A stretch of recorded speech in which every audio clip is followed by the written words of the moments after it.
Again, because this is a track bike, the 2 brake light switch wires we don't need, so we might as well take them out of the harness just to simplify things, so it's less stuff to worry about.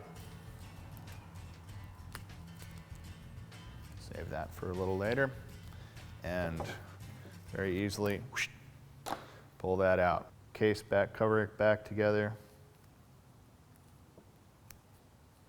We just simplified things. So, black and the red and white are going to be common. So we'll clip those guys off.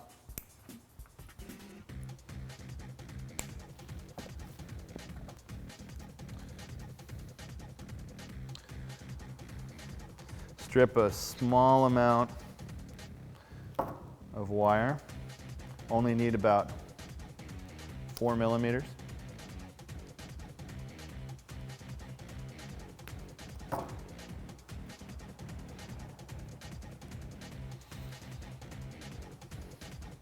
We're going to join 2 of these 2 together for the single terminal.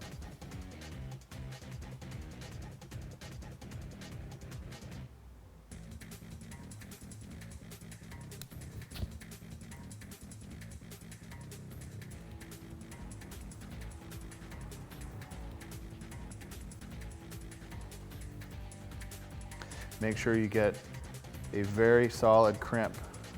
The crimp is very important. Again, the last thing you want to do is have this terminal come off.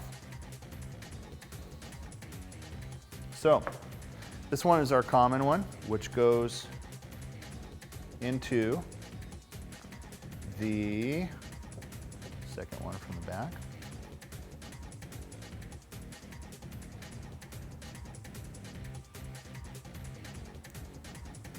It's a little tighter because we have 2 wires rather than just one.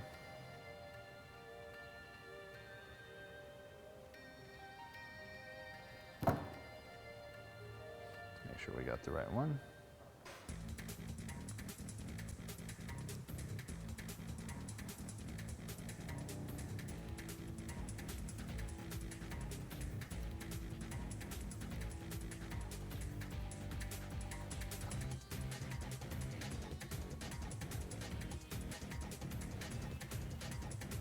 There we go.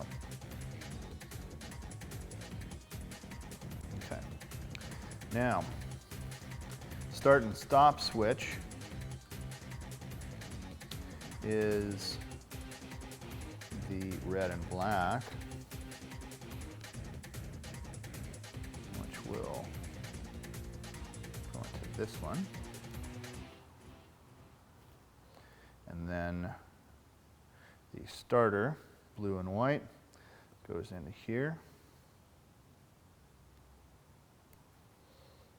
At this point, this is very simple and straightforward. It takes a little while to decode the stock switch, but putting it into the new one, pretty simple and straightforward.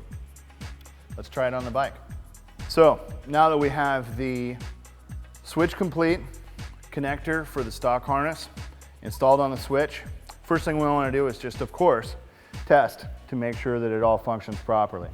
So the switch will plug into the harness as it will normally. Turn the power on. Should hear the fuel pump or something run when you turn that one on. Yep, I heard the relays turned over. And this one has a clutch switch on it. So here, we don't want to suck the thing in there. Got to pull in the clutch. Yep, there we go, 100% functional. Just now, disconnect the switch again.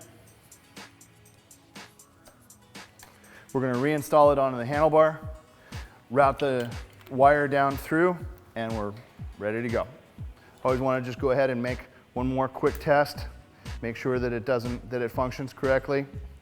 Turn it on, you can hear the stuff cycle, pull the clutch in. Yep. everything's all done. Just one final thing to go over. As you can tell from what we did earlier, this is not a terribly difficult job. If you take your time, stay organized, and do your work carefully and check your work to make sure that you don't have any problems or make any mistakes, this is not a difficult job to do. But this controls a significant safety feature of your motorcycle. If something goes wrong with this, you either won't be able to turn it off if you have a problem, or it may shut off all by itself, both of them which could result in a very dangerous situation. So make sure that you triple check your work if you're doing this yourself, and if you're not 100% sure that you can do this job right the first time, try to find someone who is an experienced professional mechanic to do this installation for you.